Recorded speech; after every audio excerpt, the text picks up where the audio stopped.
If you're a company based in Cambridgeshire and looking to grow in 2026, but you're uncertain which digital marketing strategies you should be using, should you be trying to team up with an SEO agency based in Cambridgeshire or a PPC agency based in the Cambridgeshire area? Today, I'm going to go through all the different types of digital marketing strategies for you to help you grow in 2026. But before you look at spending a single penny, Kazra, what bit of advice would you give to a business owner who's based in Cambridgeshire?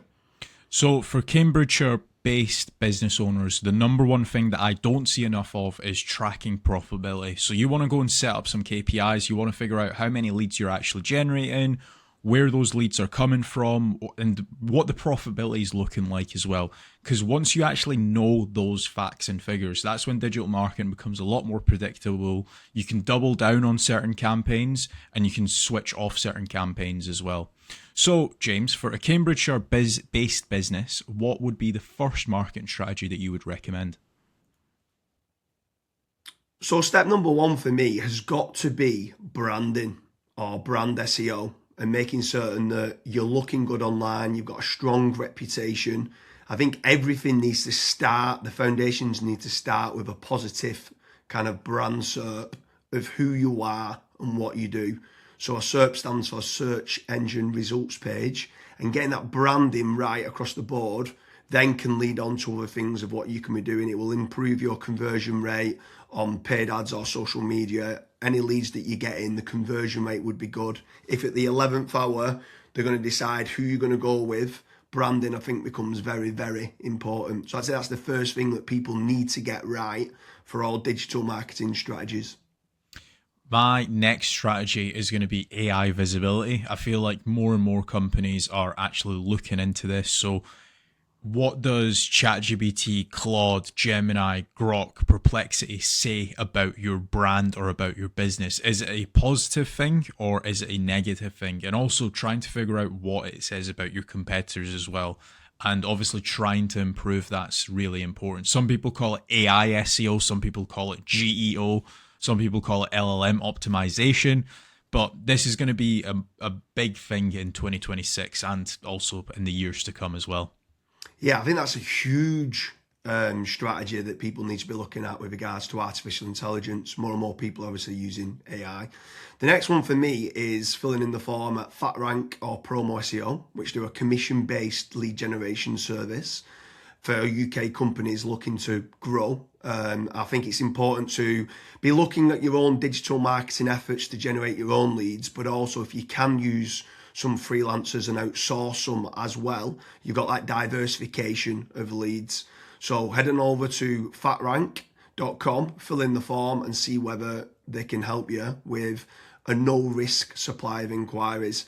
Promise you'll also do a very similar performance-based lead generation service as well that you might want to fill in the form with there, and just double check whether you can go and get a third-party lead generation company to top up and start generating you some leads for your business to grow in 2026. Yeah, and then next on the list is Google Business Profiles, so Google Map listings. This is like local SEO where you basically just try and get more reviews. You build out your Google Business Profile in your local area. Now, there's pros and cons to this. I think the biggest pro is that once it is actually ranking, you're going to be consistently generating leads.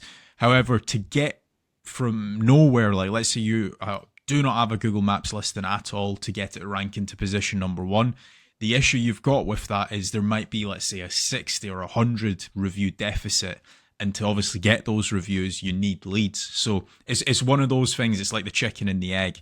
I for one just think it's good for personal branding or for branding of your company. So always try and get the Google Maps listing, but you should always know the pros and cons to it as well. Yeah, for certain. If you're in a local area, you want to try and get those local maps listing. For me, you need to be omnichannel and omnipresent. Yeah. I think the next part is SEO in general, so organic SEO. Can you be building up your website to try and get your website ranking better? If you are in local area, you might want to do your service with the area of where you cover. So like plumbing in Manchester, create a page for that. Hopefully then share that on the Google business profile of what you mentioned. but trying to get organic rankings, the amount of search volume that people are out there searching for different services of what you do, or it could be some blog posts that you could be doing as well.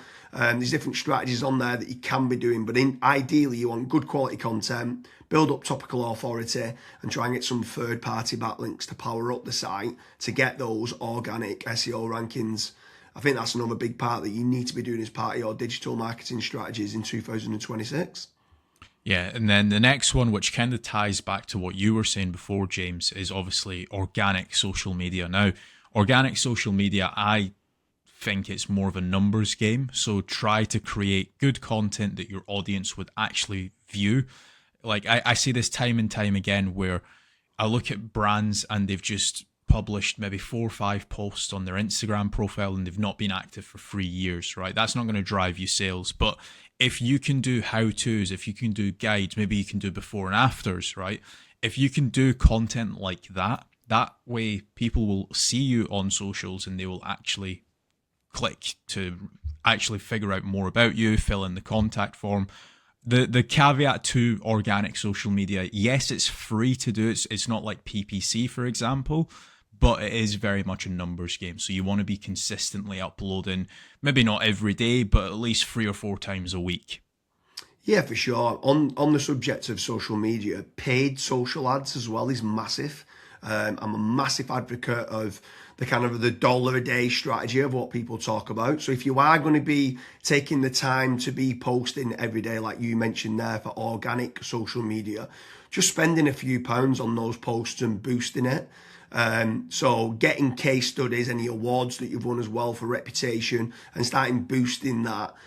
You can also be running retargeting ads. So if anyone's clicked through to your website, you can be running retargeting, which is paid social as well. Different places like Meta, so whether that's Facebook and Instagram, you've got Twitter, you've got YouTube, you can be running Pinterest, you can even run in places like Reddit as well, for paid ads. And I think paid social media is still an untapped market for digital marketing strategies. Yeah. The next one is it's probably a love-hate relationship. It's PPC, right? Google AdWords or doing it on Bing, wherever. That's basically the sponsored results. So if you search for a service, it's above local SEO. Now, I have spoken, and both myself and James, we've both spoken to so many business owners that are either they've spent 10, 15, 20,000 pound on it, and they've not had a single result, or they might have had a few leads and it's just not been of quality. Or you've got other guys that have spent hundreds of thousands on it and they're like, it's the best thing that's ever happened to my business. Now, the reason why people are either they absolutely love it or they absolutely hate it is probably down to how it's been set up. Like there's so many different nuances to PPC. Like for example, having a really proactive negative keyword list, making certain that you have a set of banned IPs. Like, for example, your competitors could be clicking on your ads, and that's deemed as what's called click fraud. Making certain that you've got a high converting landing page, making certain that you KPI your sales team. So when a PPC lead comes in, that is one of the first priorities that they actually take when it comes to contacting the lead. There's all of these different nuances, and if you're not on the ball with PPC, it's probably not going to work for your business. However, if you've got a really good, well-refined sales team, you've got a really good landing page, you've got a well-kept, up-to-date negative keyword list, you are using click fraud software, at that point, it will actually probably perform well for you. But again, just know the pros and cons to PPC. Yeah, for sure. There's certainly pros and cons. There's benefits of using it to get instant leads. But like you said, the amount of people that we speak to that have burnt a lot of budget and not had the inquiries and stuff that's come through as part of the digital marketing is pretty scary. While we're on the subject of paid, obviously we spoke about paid social ads, and now you've spoke there about PPC with Google or Bing. I'm going to throw in the mix paid ads on AI platforms. It's not fully rolled out as we're doing this video, but I know that ChatGPT are looking to try and roll out ChatGPT ads. Claude, Perplexity, other kind of LLMs might start rolling it out in 2026. I think if you're one of the early adopters and innovators to get on there, I think you could be getting cheap leads or cheap contact form submissions. So it's something to look out for of doing paid AI listings and ads. I think that could be something to look out for in 2026. Next on the list, and this is a little bit out of control. You do obviously have like forums that you can get your brand mentioned in, like for example, Reddit and Quora. That very much comes down to the after fact. Like, where are your customers that you've been dealing with previously? Are they actually raving and shouting about you? If they are, then that's a very good resource of getting other people recommending you. So if you can get that, again, it's a little bit out of your control, but asking for reviews, asking for them to recommend you to friends, to people, that can obviously generate you a decent amount of leads and inquiries as well.